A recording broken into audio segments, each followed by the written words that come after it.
Hello and welcome to Do Well, your guide to wellness and well-being in Suffolk. Hi, my name is Anne Hirst, and you might not remember me from the phenomenally mediocre series A Country Treat on the radio, where I literally rambled through the Suffolk countryside, filling your ears with informative and in some cases factual knowledge about the very nature on our very doorstep, here in very Suffolk. Oh, that doesn't work. Shall I stop? No, carry on. Okay, sorry. Anyway, time has passed and lockdown isn't quite what it was. The rules have changed and they keep changing. They're changing quicker than a swimmer on Sizewell Beach when they can see a dog walker fast approaching. That's a personal reference. All this coming and going and toing and froing is maddening. It's messing with our minds, our bodies, and our wellness. But there is hope. Here in Suffolk, I've been lucky enough to meet some truly resourceful wellness pioneers who really have scraped the barrel for ideas, practices, and techniques on how to stay on top of your wellness game throughout this bizarre time. The practices I've encountered are a bit out there. They demonstrate lateral thinking, and they're testament to the lengths people will go to feel good about themselves. They're also proof of what 6 months in quarantine can do to some people. But I would urge you, dear listener, to keep an open mind.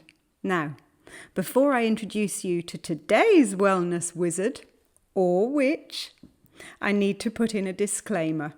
Do Well is not qualified in any way. We cannot prescribe, diagnose, or even recommend. We're simply conduits for information.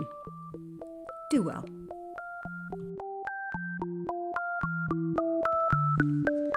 Hello and welcome to Do Well with me, Anne Hirst. And today I'm joined by a gentleman who goes by the name of Bob Jeffers. Hello. Who has recently discovered the benefits of avoiding verges. Yes. Bob, it's so nice to meet you. Good to meet you. Tell me, verge avoidance, is this a thing? Oh, yes. Tell me about it. Okay.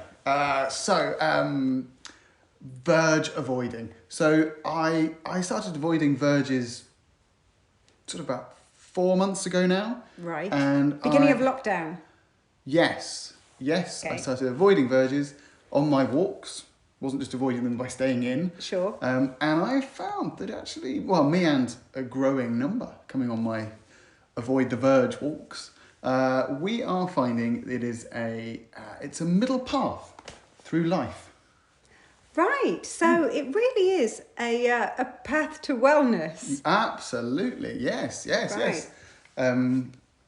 Now, in order to avoid the verges, you've obviously got to know where the verges are. For our less informed listeners, could you just describe the ideal verge and why you might decide to avoid it? I suppose the key thing to say here is that there are verges within and without, inside and outside. The verge of the road and the verge of the mind.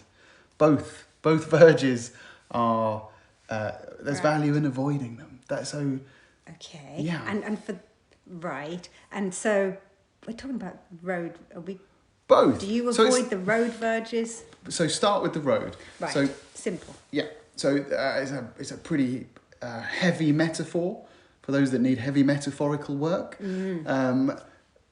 That helps you to, if you start avoiding the verges around the road, then you start to think, maybe I could clip off the extremes of my desires, of my lusts, of my thoughts, of the ideas that I'm never really going to do. Those things that I've said to everyone for years, I'll be making my millions from this. I'm never going to do it. So let's think of them as our psychic verge. Right. And in the process of avoiding the verges on the road, on the sides of the path, even if you have a curb at your home, any kind of verge, if you are making a conscious effort to avoid that verge, you begin to take the middle path, as we call it. It's very much a central concept of just cutting away. Okay, so when we talk about the verges, a curb counts? I would count a curb as a verge. Okay. I would. We're not actually... Verge of a path. I Curb. see. And we're not actually advocating walking in the middle of a road on a busy street. Or are we?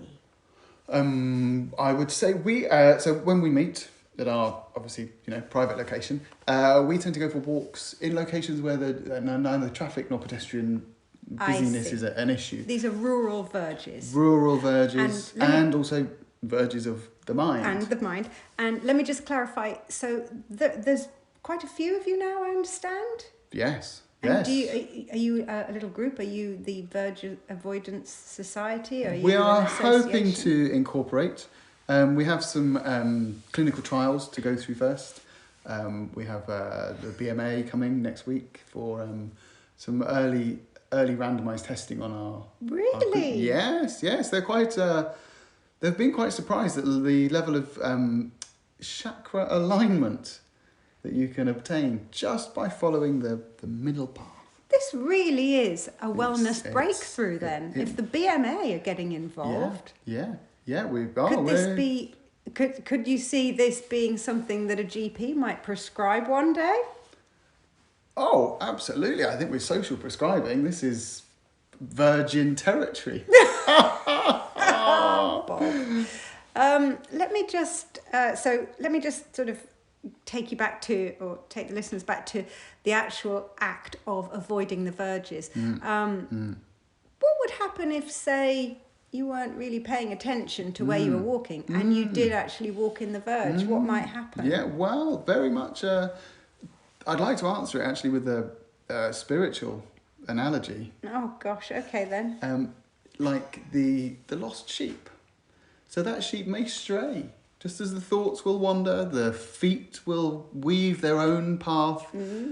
But actually, it's the conscious attention and the bringing the attention back. So if the feet have gone to the verge, that's okay. Let them. Let them go to the verge and let them come back. Okay. Just draw attention to the breath and your alignment through the centre path. I'm actually thinking from a health and safety point of view, Bob, with the easing of lockdown and the reopening of the pubs, I fear there may be a bit of verge collision taking place, perhaps on a Friday night, Saturday night, Sunday afternoon, Tuesday morning in some cases. We're just beginning a study, actually, because you will notice, I think you've alluded to it just there, that the drunken population naturally are verge avoiders. Once the inhibition goes, the verge flows away. I see. I'd never thought of it like that. So from a wellness point of view, really avoiding the verges really is the path to wellness. Yeah. Sort of curb your excess, as we like to say. And then, just let it fall away. Let it fall to the wayside. Or don't. Or do? Do well. Do well. Bob Jeffers, it's been an absolute joy to meet you, and great to see the paths around your secret location just outside Woodbridge, which I don't want to give too much away about, because obviously you don't want them to get overcrowded, because then the avoidance of the verges and social distancing is not going to work. No. But this has been an education, and thank you so much for your time. Well, I hope you, I wish you well. Do well, Bob. Do well. Wow, fascinating stuff there. If you do decide to take part in any of these activities, such as avoiding the verges, remember you do so at your own risk, and don't try and involve anyone who isn't interested. Until next time, do well.